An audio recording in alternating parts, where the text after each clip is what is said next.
The $8 in his pocket were all that stood between Jerome Caldwell and starvation. Downtown Financial District, 9 p.m. Jerome sat against the cold glass of the Wells Fargo building, counting those 8 crumpled bills one more time. His entire day of collecting cans, his food for the next 3 days. Across the street, a man in a $5,000 suit stumbled out of an alley. He collapsed on the sidewalk. People in expensive shoes stepped around him. Someone pulled out a phone, not to call for help, but to film. Jerome watched, his stomach cramping from hunger. The man's face was turning blue. Jerome had to choose. Use his last $8 for his first meal in 2 days, or save a stranger everyone else was ignoring. What he didn't know was that the dying man controlled one of America's largest pharmaceutical empires, and this moment would expose a truth that would shake the entire healthcare industry. To understand why those $8 meant survival, you need to know Jerome's fall from grace. Jerome Caldwell wasn't always invisible. 5 years ago, he wore a different uniform. EMT blues instead of this worn military jacket. 10 years ago, he wore Army combat fatigues in Kandahar, saving lives as a medic under fire. The Bronze Star and Purple Heart were somewhere in a storage unit he'd lost when he couldn't pay the bill. But that was before the nightmares started. Before the flashbacks made it impossible to sleep. Before he lost his job because his hands shook too much during a trauma call, a kid who looked too much like the one he couldn't save in Afghanistan. The VA called it PTSD. They also said he needed an address to qualify for their treatment program. The cruel math of bureaucracy. Need treatment to function. Need to function to get housing. Need housing to get treatment. His wife, Linda, had understood. She'd waited through 3 deployments, sent care packages filled with his favorite cookies and pictures of their daughter, Aisha. But cancer doesn't wait for anyone. She died while he was overseas, and he wasn't there to hold her hand. I wasn't there to say goodbye. Aisha was 26 now. 28, he corrected himself. He'd missed 2 more birthdays. She thought he was dead. Better that way. What would he tell her? That her father, the man who'd once saved 17 soldiers in a single night, now lived under the Bridgeport overpass? His daily routine never changed. 5 a.m. wake-up before the police sweeps. Roll up the cardboard that served as his mattress. Hide his sleeping bag behind the concrete pillar. 6 a.m. to noon, walking the financial district with a garbage bag, collecting cans and bottles. On a good day, $15. On a bad day, $5. Today was bad, just $8. Afternoons meant the public library. Not for the warmth, though that helped. Jerome read medical journals, staying current on emergency procedures. The knowledge was all he had left. His EMT textbook, water-damaged and held together with duct tape, never left his backpack. Next to it, his medic dog tags. He couldn't pawn them. They were proof he'd once mattered. Knowledge doesn't expire, he'd tell the younger homeless vets who sometimes asked why he bothered. When you're ready to climb out of this hole, you need something to climb with. He still treated people when he could. Cleaned wounds with bottled water. Taught people how to recognize overdose symptoms. Showed them how to position someone who'd passed out. No supplies, just knowledge and hands that still remembered how to save lives even when they shook. The other homeless folks called him Doc. He never corrected them, though he wasn't a doctor. Just a medic who'd seen too much and couldn't forget any of it. 3 weeks ago, he'd saved enough quarters to call Aisha. Her voicemail broke him. "Hi, you've reached Aisha Caldwell, registered nurse at Presbyterian Hospital. I can't take your call right now, but..." He'd hung up. A registered nurse. She'd followed in his footsteps, and he hadn't been there to see it. Today was especially hard. He'd gone to the VA again, hoping something had changed. Same answer from the same tired receptionist. "You need a permanent address for our PTSD program, Mr. Caldwell." "I need the program to get stable enough to get an address," he replied. "I understand, sir, but those are the rules." Rules. Always rules. Like the rule that said you couldn't sleep in the park. The rule said you couldn't sit on the sidewalk. The rule that said you needed money to exist in a city built on money. Walking back from the VA, he'd overheard two businessmen complaining about Richard Sterling. Can you believe he's testifying to Congress tomorrow about drug pricing? The man sells EpiPens for $800. Jerome had kept walking. Rich people have problems. His problem was simpler. $8 for 3 days of food. The McDonald's on 3rd Street sold a value burger for $2.50. He could make it work. He always did. But tonight felt different. Maybe it was the cold front coming in. Maybe it was seeing his reflection in a store window, 58 years old, gray creeping through his beard, shoulders that once carried wounded soldiers now bent from carrying shame. Maybe it was knowing that tomorrow would be exactly like today, and the day after, and the day after that. He looked at the $8 again. Washington stared back from the worn bills. "First president," he muttered. "Bet you never thought your face would be on the last money a veteran would ever hold." The financial district was emptying out now. The people in suits heading home to families, to warm beds, to lives that made sense. Jerome pulled his jacket tighter and prepared for another night under the stars he'd once navigated by in Afghanistan. He didn't know that in exactly 18 minutes, everything would change. At 9:17 p.m., Jerome heard a sound he knew too well from Kandahar. The wheeze of someone whose airway was closing. A man stumbled out of the alley between the Chase building and the parking garage. Even from 30 feet away, Jerome could see the signs. The way he clutched his throat. The panic in his movements. The face is already starting to swell. The man, expensive suit, Rolex catching the streetlight, collapsed onto the sidewalk. His briefcase skittered across the concrete. Papers scattered in the wind like white birds fleeing.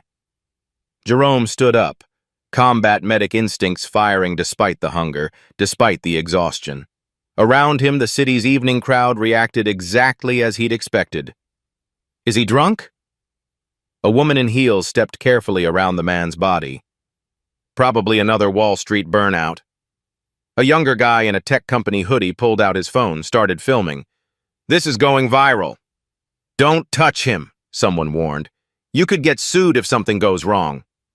The security guard from the Chase building looked over, then deliberately turned away. "He's not on our property, not my problem." Jerome was already moving. The man's face was swelling faster now, lips turning blue. Classic anaphylaxis. Severe allergic reaction. 3 minutes, maybe 4, before the throat closed completely. Jerome dropped to his knees beside the man, checked for medical alert jewelry. There, a bracelet on his right wrist. "Severe peanut allergy. Carry EpiPen." "Sir, can you hear me?" Jerome's hands moved automatically, checking pulse, rapid and thready. The man's eyes were wide with terror, unable to speak. Jerome searched the man's jacket pockets. Found it. An EpiPen auto-injector. But it was cracked. Must have broken when he fell. The precious epinephrine leaked uselessly onto Jerome's hands. "No, no, no." Jerome looked up at the growing crowd. "Does anyone have an EpiPen? Benadryl? Anything?" People backed away.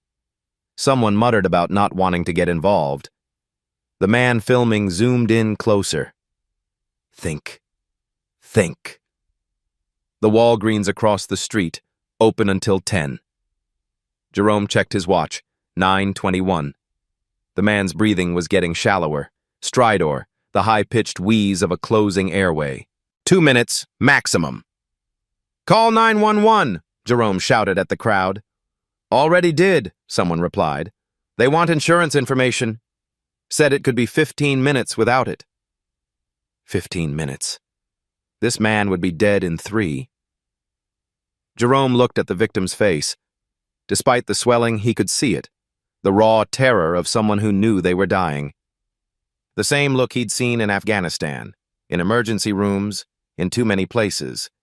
But there, he'd had supplies. Here, he had nothing. No, not nothing. $8. The generic EpiPen at Walgreens cost $7.999 with tax. He'd seen the price last week when he'd been using their bathroom. I remembered thinking how insane it was that the same drug that cost $8 generic went for $800 branded. $8. His food for 3 days. His bus fare if his feet finally gave out. His everything. The man's eyes met Jerome's. In them, beyond the terror, Jerome saw something else. A father, maybe. Someone's husband. Someone's son. Just a human being who didn't want to die on a cold sidewalk while people filmed it. Jerome's stomach cramped, reminding him he hadn't eaten since yesterday morning at the soup kitchen. 3 days without food wouldn't kill him. He'd gone longer in Afghanistan, but this man had minutes. "Listen to me," Jerome said, leaning close to the man's ear. "I'm a medic. I'm going to get you medicine. You hang on." "That's an order, soldier." The man's eyes flickered. Understanding? Hope? It didn't matter. Jerome checked the man's position, recovery position, airway as open as possible. Grabbed the medical alert bracelet, held it up to the crowd. "This man is dying.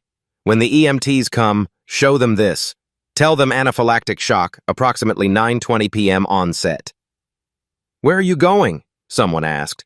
Jerome was already running, $8 clutched in his fist, dodging traffic across the street, the Walgreens sign glowing like a beacon. Behind him, he heard someone say, "That homeless guy just left him here." No, Jerome thought, his combat boots hitting the pavement in the rhythm he'd learned running between wounded soldiers. That homeless guy is doing what you won't.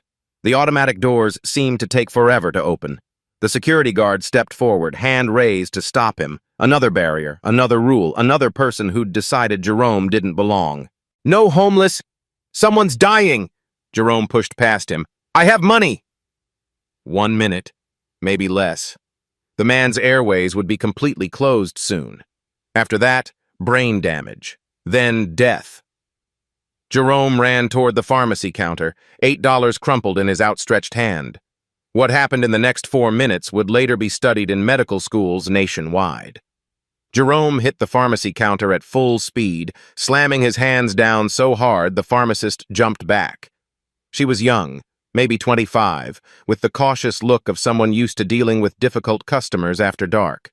"EpiPen, generic, now!" Jerome's voice carried the same command he'd used calling for medevac in Kandahar. "Sir, you need to calm down. Do you have a prescription?" "It's not for me!" Jerome pulled out the $8, smoothing the crumpled bills on the counter. "Man outside, anaphylactic shock. He's dying right now." The pharmacist's eyes went to the security guard approaching behind Jerome. "Sir, I can't just... Every second you waste, brain cells die." Jerome's hands were steady now, the shaking gone. This was combat. This was what he knew. Generic epinephrine auto-injector, $7.99 with tax. Here's $8. "I need to see identification. It's policy. Check your cameras." Jerome pointed at the front windows. "You'll see him dying on the sidewalk. Badge number..." He rattled off his old EMT number, hoping she wouldn't check.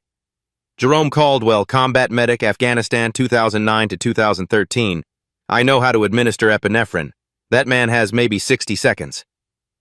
The security guard grabbed Jerome's shoulder. "Sir, you need to leave. No homeless people here after 9. Jerome didn't move, locked eyes with the pharmacist. "You got into this job to help people. There's someone dying 30 feet from your door. Help me help him, please." Something shifted in her face. Maybe it was the desperation in Jerome's voice.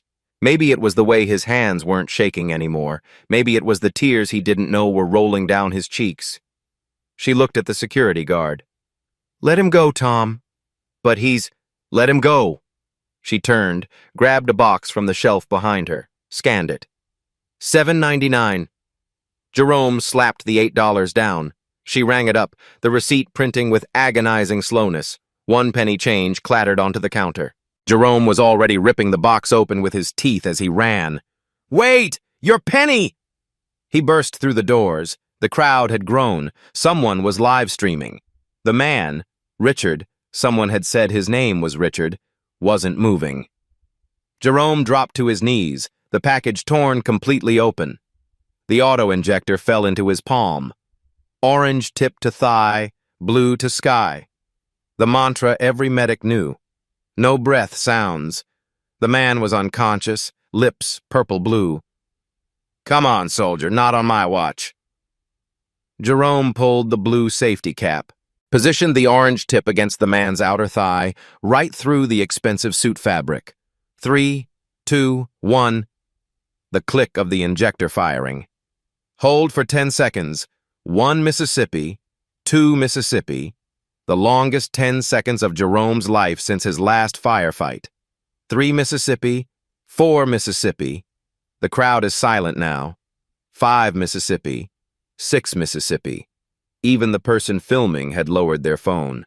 7 Mississippi, 8 Mississippi. Someone whispered a prayer.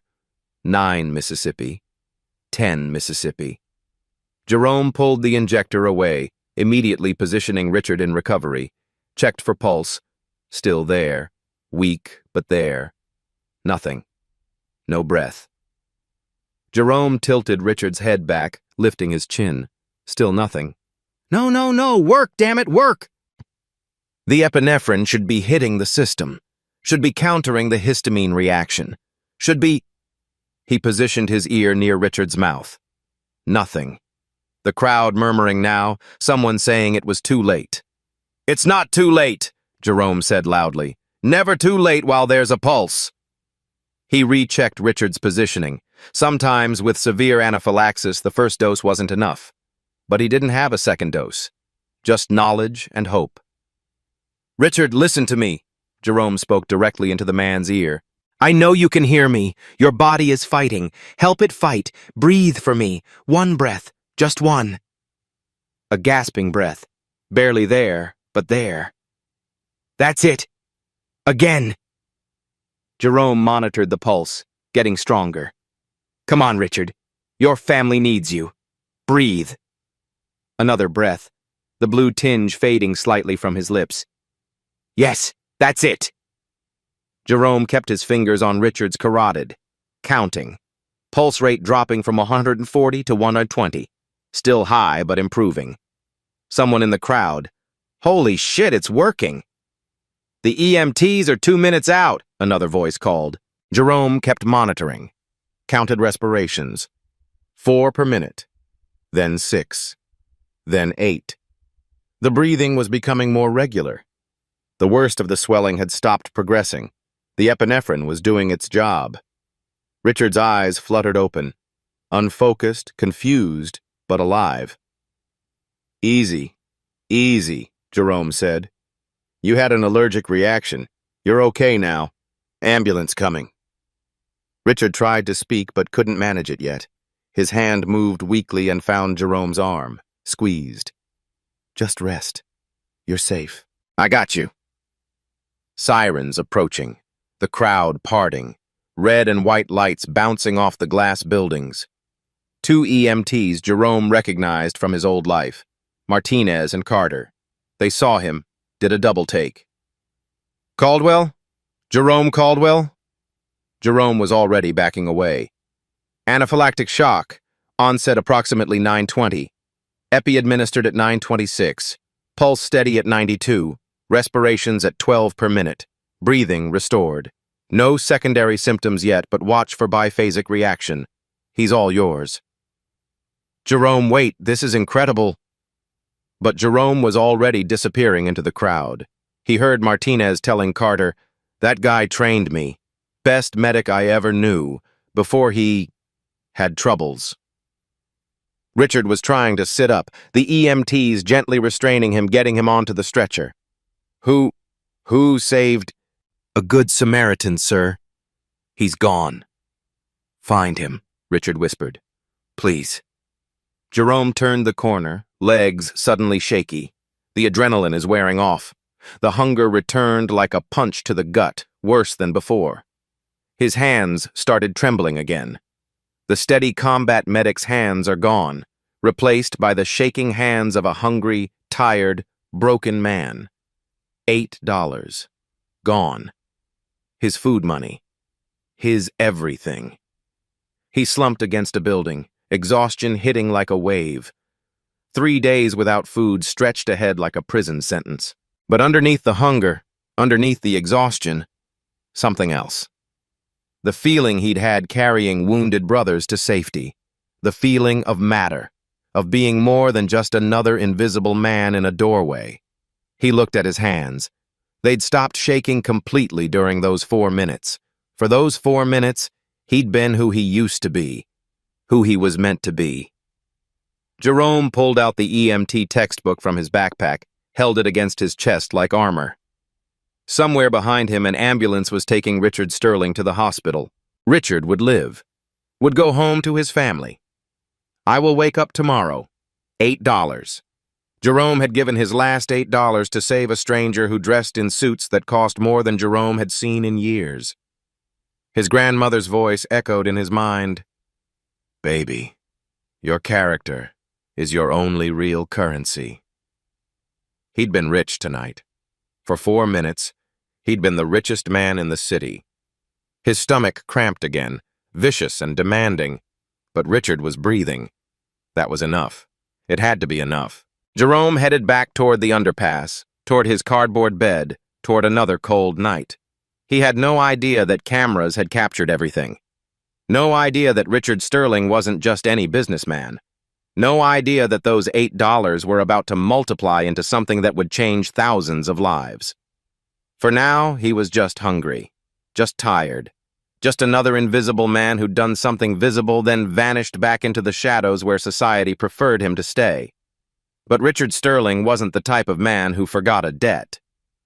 In the private room at Mount Sinai Hospital, Richard was fully conscious now, oxygen mask removed, arguing with anyone who'd listen. The attending physician, Dr. Sarah Winters, tried to calm him down. Mr. Sterling, you need to rest. You've been through a severe trauma. I need to find him. Richard's voice was hoarse but determined. The man who saved me. Brown skin, late 50s, military jacket. His assistant, Jennifer, already had her tablet out. Sir, that describes many homeless individuals in the financial district. He knew exactly what to do. Military precision. Find him. The head of hospital security, Mike Harrison, pulled up his laptop. We can check the street cameras. What time did this happen? 9:20 p.m., Doctor. Winters read from this chart. EMTs arrived at 9:29. The patient was already stabilized. Harrison pulled up the footage. They watched Jerome's sprint to the pharmacy, his return, the injection. Richard leaned forward, studying the grainy image. There. Freeze it there. The image showed Jerome's face clearly as he administered the epinephrine. That's him. I'll have my team canvass the area, Harrison said. No. Richard's voice was firm. I'll go myself. Tomorrow morning. Sir, you need at least 48 hours of observation.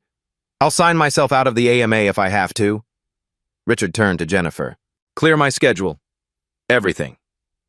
Meanwhile, 3 miles away, Jerome was lying on his cardboard mat under the overpass.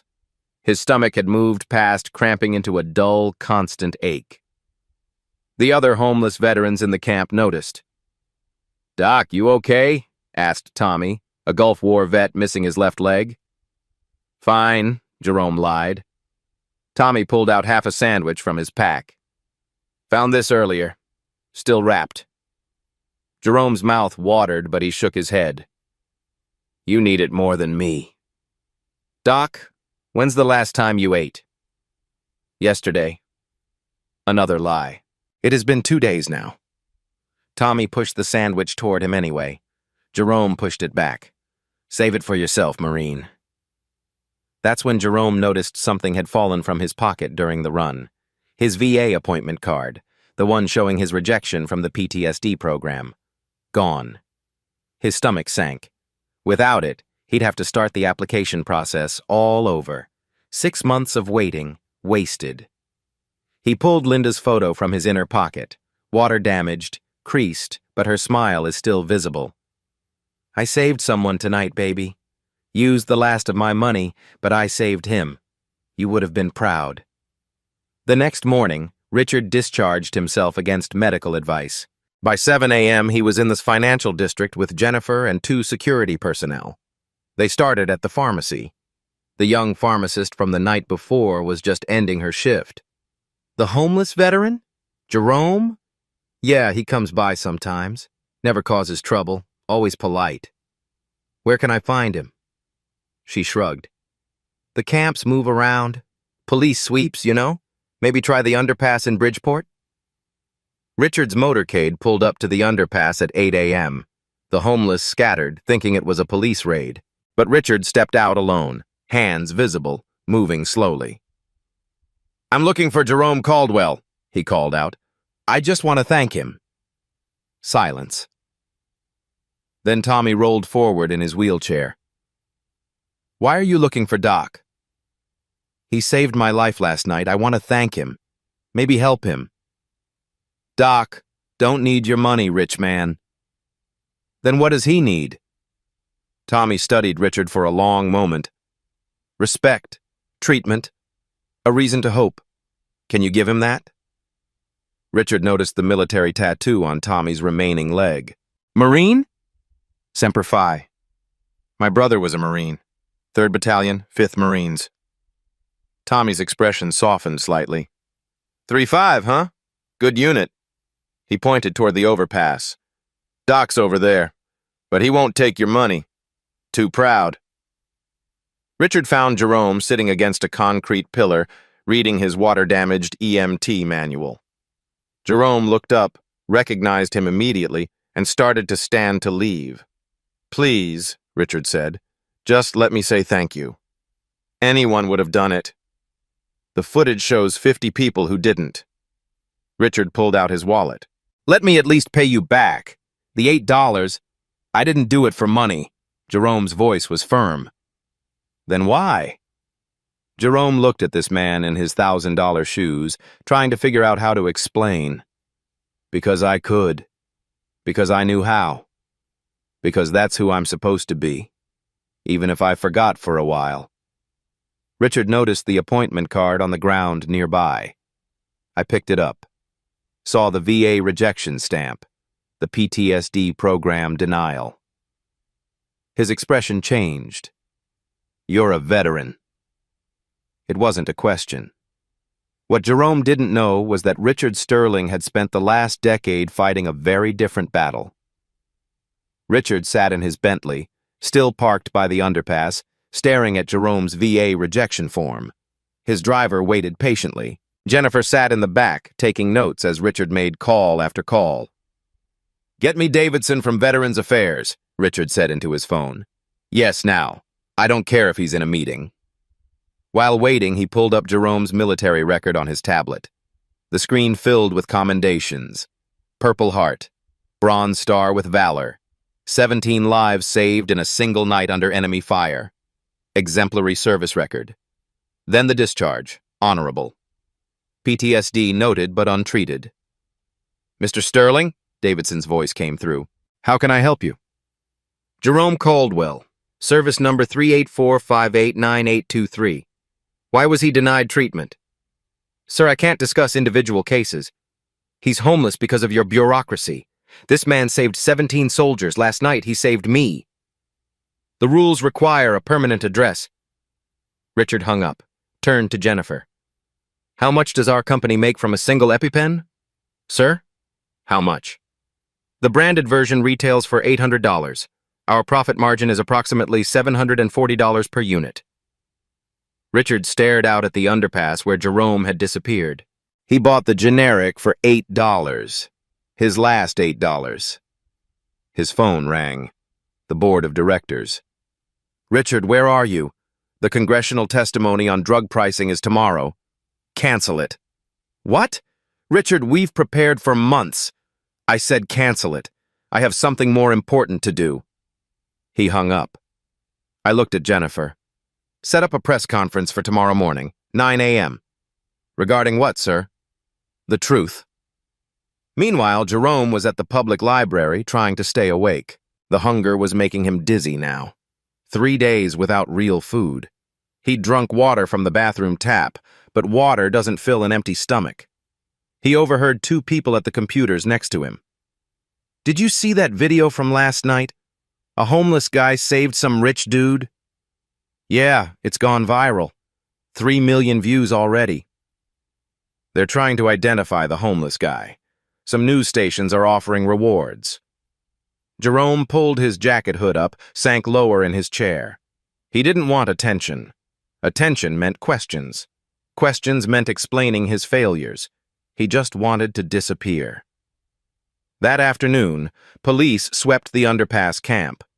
Jerome returned to find his cardboard mat in a dumpster, his sleeping bag gone, everything scattered. Tommy rolled up. Doc, something big is happening. Suits everywhere asking about you. Real suits, like government suits. I didn't do anything wrong. Nobody said you did. They say that Sterling guy, he's some big shot CEO, pharmaceutical company, make those expensive drugs. Jerome's stomach dropped. Of course. Save a rich man, get attention, get problems. Story of his life. Doc, maybe this is good. Nothing good comes from rich people noticing you exist, Jerome said quietly. That night, Jerome found a new spot behind a loading dock. Colder, but more hidden. He curled up, trying to ignore the hunger that had moved beyond pain into a strange floating sensation. He didn't see the black SUV circling the area, didn't know Richard Sterling had hired 3 private investigation firms, didn't know his military photo was being distributed to every shelter, every food bank, every place homeless veterans might go. And he definitely didn't know that in 12 hours his face would be on every news channel in America. The man Jerome saved for $8 was about to shake the entire pharmaceutical industry. Jerome woke behind the loading dock to the sound of trucks arriving. 6 a.m. He'd made it through another night. The hunger had transformed into something else now, a hollow lightness, like his body was disconnecting from his mind. He stumbled toward the shelter 4 blocks away. They served breakfast at 7. Maybe he could get something, anything, to quiet his stomach. The shelter dining room was packed. Steam rose from trays of powdered eggs and white bread. Jerome got in line, then froze. Every television in the room was showing the same face, Richard Sterling's face. "Turn that up," someone shouted. The volume increased. Richard stood at a podium, cameras flashing. He looked different from the dying man on the sidewalk. Powerful, commanding. The chyron at the bottom read, "Sterling Pharmaceuticals CEO makes shocking announcement." 3 nights ago, I nearly died from anaphylactic shock. Richard's voice filled the room. I'm only alive because a stranger saved me. Jerome backed toward the door, but the crowd had pressed in to watch. This man, a homeless veteran, used his last $8 to buy generic epinephrine. $8. The same medication my company sells for $800. Gasps around the room. Someone whistled low. Richard continued, his voice breaking slightly. This man who had nothing saved someone who had everything. And do you know what I learned when I investigated him? Jerome's military photo appeared on screen. The room erupted. That's Doc! Holy shit, that's Jerome! Doc saved a billionaire? All eyes turned to Jerome. He tried to leave, but people blocked the door, not threatening, just amazed. On screen, Richard was still talking. Jerome Caldwell, Purple Heart, Bronze Star with Valor. Saved 17 soldiers in Afghanistan. Came home with PTSD. Lost his job. Lost his home. Was denied treatment by the very country he served. And still, he gave his last $8 to save a stranger. The room was silent now, except for Richard's voice. I run a company that charges $800 for medicine that costs $8 to make. I've justified it with talk of research costs, development, market forces. But last night I was saved by $8, the real price, the human price. Richard paused, visibly emotional. My company made $4 billion last year selling overpriced medications. Meanwhile, the man who saved my life can't get PTSD treatment because he doesn't have an address. Jerome felt everyone staring at him. His legs were shaking. The hunger, the exhaustion, the sudden attention, it was too much. Richard looked directly into the camera. So, effective immediately, Sterling Pharmaceuticals is implementing the Caldwell Protocol. The news anchor interrupted. We're going to pause here. The Caldwell Protocol? Can someone explain? Richard's voice cut back in. Every veteran in America will receive free medications from Sterling Pharmaceuticals. No paperwork. No address required. Just proof of service. The shelter exploded in chaos. Veterans shouting, crying, hugging each other. But that's not all, Richard continued. We're funding 100 PTSD treatment centers specifically designed for homeless veterans. No address required, no bureaucracy, just help. Someone grabbed Jerome's arm. Doc, he's talking about you! You did this! Any life-saving medication will now be available at cost to anyone who can't afford it, Richard was saying. The $8 price, the real price, the Jerome Caldwell price. The news switched to a financial analyst.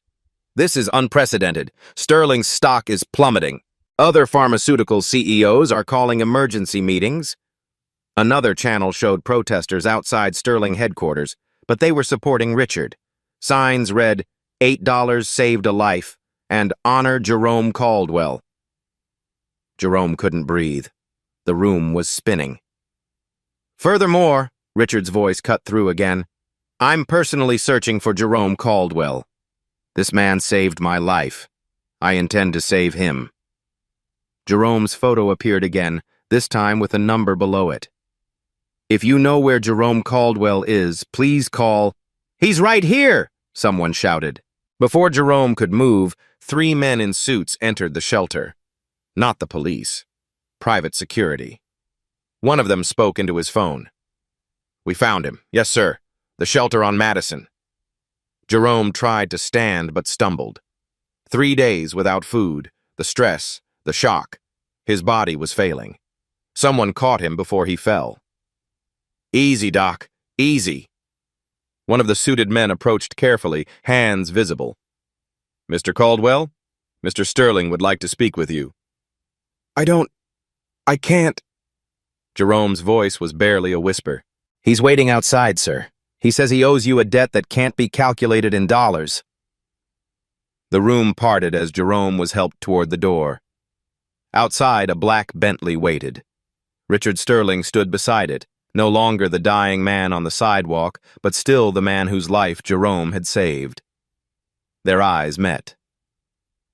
Hello, Jerome, Richard said softly. I've been looking for you. I know. But sometimes what we want and what needs to happen are different things. Richard stepped closer. You saved my life with $8. Now let me return the favor. Please. Behind them, every phone in the shelter was recording. Within minutes, the video would go viral, the billionaire and the homeless veteran standing face to face, while America watched. The $8 miracle had become a revolution. But Richard Sterling's debt wasn't just about money, it was about redemption.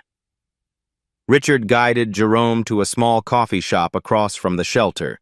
Not the Bentley, not some fancy restaurant, just a quiet place with worn vinyl booths and coffee that cost $1.50. You need to eat, Richard said, ordering toast, eggs, and orange juice. Please, let me at least do this. Jerome's hands shook as he ate slowly, his shrunken stomach protesting even small bites. Richard waited patiently, sliding documents across the table only after Jerome had managed half the meal. I'm offering you a position, Richard said quietly. Director of Veteran Services, Sterling Foundation. $150,000 salary, full benefits, housing included. Jerome's hand stopped halfway to his mouth. I'm homeless. I have PTSD. I'm broken. You're experienced. You understand what veterans need because you've lived it. Jerome pushed the papers back. I haven't seen my daughter in 2 years. I can't even take care of myself. How am I supposed to? Your daughter knows, Richard interrupted gently. Aisha. She saw the news. He pulled out his phone, showed Jerome a video. Aisha's face filled the screen, tears streaming down her cheeks. She was wearing scrubs, Presbyterian Hospital visible on the badge. "Dad, please come home," her recorded voice shook. "I never thought you were dead. I knew you were hurting. I became a nurse because of you, because you taught me that helping people matters more than anything. Please let me help you heal." Jerome broke completely, sobbing like he hadn't since Linda died. Richard didn't move, didn't speak, just let the man who'd saved his life fall apart in a booth while morning commuters bought their coffee. When Jerome finally looked up, Richard's own eyes were wet. "My brother was a veteran," Richard said quietly. "Tommy. 3 tours in Iraq. Came home different. We all saw it but didn't know what to do. I was too busy building my company, making money, being important." He paused. "Tommy killed himself 4 years ago. Left a note that said he couldn't find a reason to stay." The coffee shop seemed to fade around them. "I've made billions keeping medicine from people who need it," Richard continued. "Justified it with spreadsheets and profit margins. But you, with nothing, you gave everything. You gave me what I denied Tommy. A chance. I just did what I should have done. What we all should do." Richard leaned forward. "I can't bring Tommy back, but I can honor him through you. Through this." Richard pointed to the documents. "This isn't charity, Jerome. I need you. The foundation needs you. Those 100 treatment centers, they need someone who understands. Someone who's been in the underpass and in combat. Someone who knows what it's like to have the system fail you. I don't know if I can. You saved my life in 4 minutes with $8 and pure instinct. Imagine what you can do with real resources." Jerome's hands touched the papers. "First, I need treatment myself. Already arranged. Dr. Sarah Carter at the VA. She's cleared her schedule. No address required. We've cut through the red tape. My daughter. I'm waiting in my car outside. She took the day off." Jerome's head snapped up. "What?" "She drove here as soon as she saw the news. She's been looking for you for 6 months, Jerome. Every shelter, every camp. She never gave up." Jerome stood unsteadily. Richard caught his arm. "One more thing," Richard said. "The job comes with conditions. You get treatment, real treatment. You help design programs that actually work, not bureaucratic nightmares. And you teach my executives what service really means, what sacrifice looks like." "Why?" "Because you reminded me that wealth isn't what you have, it's what you give. And I've been bankrupt for years without knowing it." They walked outside. The Bentley was parked at the curb. The back door opened. Aisha stepped out. For a moment, father and daughter just stared at each other. 2 years of pain, shame, and distance between them. "Dad?" Her voice was barely a whisper. "I'm so sorry, baby girl. I'm so—" She crashed into him, both of them crying, holding each other in front of a coffee shop while strangers took pictures and Richard Sterling stood guard, making sure no one interrupted this reunion. "You saved someone!" Aisha sobbed into his shoulder. "Even when you had nothing, you saved someone. That's the father I remember. That's the man who taught me to be a nurse." "I'm not that man anymore." "Yes, you are." She pulled back, looked him in the eyes. "You've always been him. You just got lost for a while. But I found you. We found you." Richard stepped forward. "Jerome, the offer stands. But more than that, you're not alone anymore. None of us are." Jerome looked at his daughter, at Richard, at the papers offering him a salary he'd never dreamed of. But more than money, offering him purpose, offering him a way to matter again. "The other veterans," Jerome said finally, "the ones still under the bridges, they get help too?" "Every single one we can reach." "And the medications, truly free, no hidden costs?" $8 started this. We keep it simple. We keep it human." Jerome took the pen Richard offered. His hand was steady as he signed. "Welcome to Sterling Foundation," Richard said. "Director Caldwell." But Jerome wasn't listening. He was holding his daughter, who was whispering over and over, "I'm so proud of you, Dad. So proud." The $8 miracle had become a second chance. 1 year later, the $8 miracle had multiplied beyond imagination. Jerome stood at the podium in Congress, addressing the Veterans Affairs Committee. Clean-shaven, steady hands, wearing a suit that fit. The man who'd once been invisible now commanded the room's attention. "Senators, last year 50,000 veterans received free medications through the Caldwell Protocol. Not a single one was asked for an address. Not one was turned away." Behind him, a presentation showed the numbers. 50,000 veterans. $10 million in medications. Zero bureaucracy. "Mr. Caldwell," Senator Patricia Hayes leaned forward, "critics say this program is unsustainable." Jerome clicked to the next slide. "With respect, Senator, what's unsustainable is having 22 veterans commit suicide every day. The Caldwell Protocol has helped reduce that number by 30% in participating cities." The room fell silent. 6 months earlier, Jerome had been sleeping on cardboard. Now, he lives in a modest 2-bedroom apartment in Queens. The walls were covered not with medals, but with letters, hundreds of them. "Dear Mr. Caldwell, your program saved my husband." "Jerome, because of you, I got my medication and kept my job." "Doc, I'm writing this from my new apartment. First roof over my head in 3 years." His EMT certification had been reinstated with honors. Twice a week, he taught trauma response at the Sterling Foundation centers. His students, corporate executives required to understand the reality of emergency medicine, and veterans retraining for civilian medical careers. "Pressure stops bleeding," Jerome demonstrated on a mannequin while 5 executives in rolled-up sleeves watched. "But presence stops panic. You can't save someone if you see them as less than human."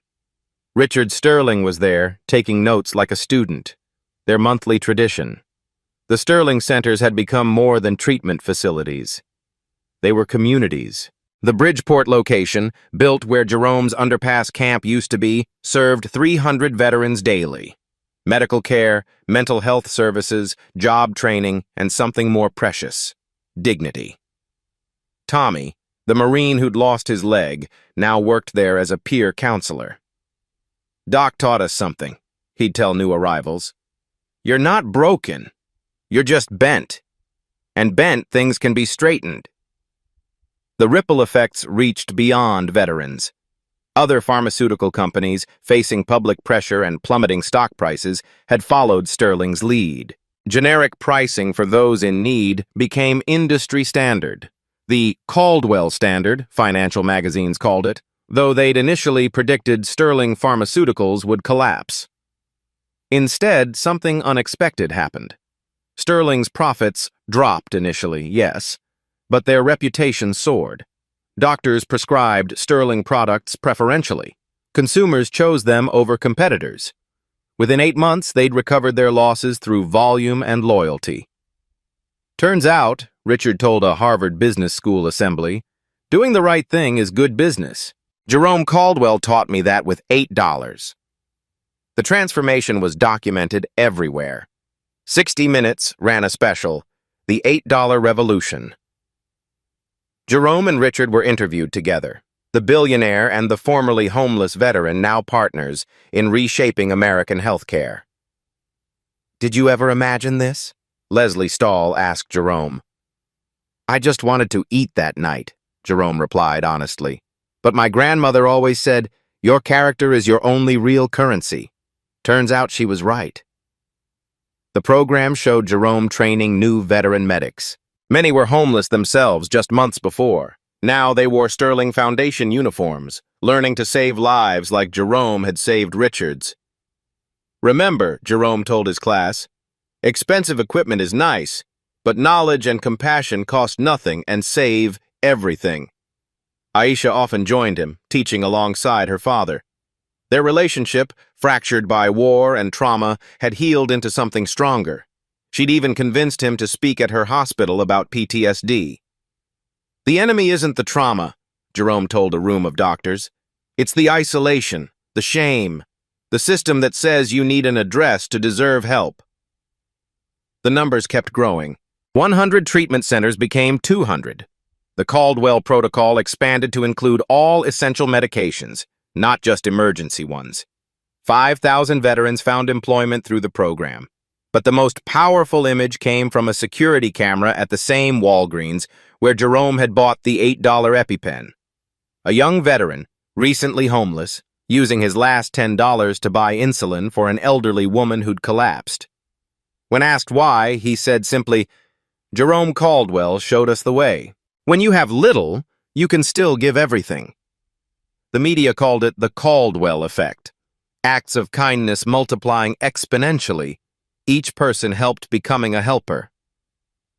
Jerome kept one photo on his desk, him and Richard at the spot where they'd met, now marked with a small plaque, where $8 changed healthcare in America. But to Jerome, it meant something simpler. It was where he'd remembered who he was. But the story of those $8 wasn't finished yet. 1 year later, October 15th, Jerome stood at the corner of Wall Street and Broadway, 9:17 p.m. The exact spot, the exact time where he'd made the choice that changed everything. A small crowd had gathered. Veterans, pharmaceutical executives, reporters. They called it $8 Day now, an annual reminder that kindness didn't require wealth. Richard appeared beside him, holding 2 cups of coffee from the shop where they'd had their first real conversation. "Thought you might be here," Richard said. "Every month," Jerome replied. "Helps me remember." They stood quietly, watching the city move around them. The plaque at their feet read, "Where $8 changed healthcare." But someone had added words in chalk. "And where Jerome Caldwell reminded us who we're supposed to be." "I have something for you," Richard said, pulling out an envelope. Jerome shook his head. "Richard, I don't need—" "It's not money." Richard smiled. "It's from someone who couldn't be here." Jerome opened it. Inside was a photo and a letter. The photo showed a young soldier in Afghanistan. The letter was short. "Mr. Caldwell, you don't know me, but you saved my father 13 years ago in Kandahar. I was 8 then. He lived to walk me down the aisle last month because of you. Then last week I saw what you did for Mr. Sterling, still saving lives, still giving everything. Thank you for showing me that heroes don't disappear. They just keep working, even when nobody's watching. Captain Sarah Mitchell, Army Nurse Corps." Jerome's eyes blurred. Richard put a hand on his shoulder. "Your $8 started something," Richard said. "But it wasn't really about the money, was it?" "No," Jerome said quietly. "It was about remembering that everyone matters, even when you have nothing, especially when you have nothing." A young man approached them hesitantly, disheveled, clearly homeless, holding something in his closed fist. "Excuse me," he said. "Are you Jerome Caldwell?" Jerome nodded. The young man opened his hand, 8 crumpled dollar bills. I was at the Bridgeport Center today, getting help. They told me your story." He held out the money. "This is all I have, but I want to do something, like you did." Jerome gently closed the young man's fingers back around the bills. "Keep it, but here's what you do. When you see someone who needs it more than you, you'll know. And when you help them, tell them to pass it on." The young man nodded, tears in his eyes, and walked away into the night. Richard watched him go. The Caldwell effect, still rippling. "No," Jerome corrected. "The human effect. I just reminded people it existed." Above them, in the Sterling Pharmaceuticals building, lights spelled out 8 in windows, a reminder that would stay lit every night. Tomorrow, Jerome would wake up, go to work, and help more veterans. Simple acts. Human acts.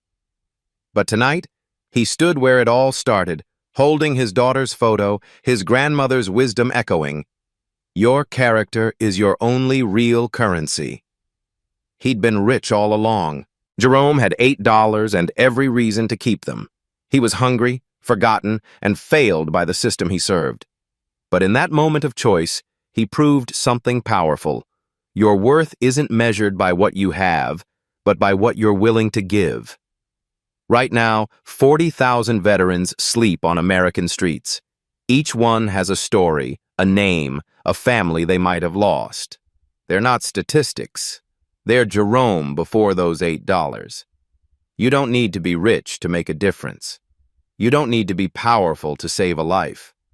Sometimes all it takes is seeing someone in need and choosing to act. Share this story not for views, but because someone watching might be at their lowest point, needing to know they still have value.